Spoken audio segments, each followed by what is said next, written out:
से चलता दवैया रे। बोले इतना बढ़िया कॉम्पोजिशन बताइए, एगो नया गाना बन बोले जैसे। वाह वाह क्या बात है, ये तो नया कॉम्पोजिशन। कल कर गाना निकाल देता नहीं हम का भाई। वाह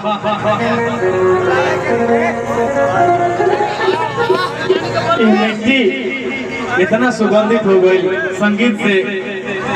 आप लोगों ने एक छोटा बच्ची जो कि आज पूरा वर्ल्ड में अपन सुर के माध्यम से धमाल मचा दिले बड़ी शिल्पी राज, जिकर गायकी के हिंदुस्तान ना पूरा वर्ल्ड में सुर बाटे शिल्पी राज जी के और बीएन चौहान जी के।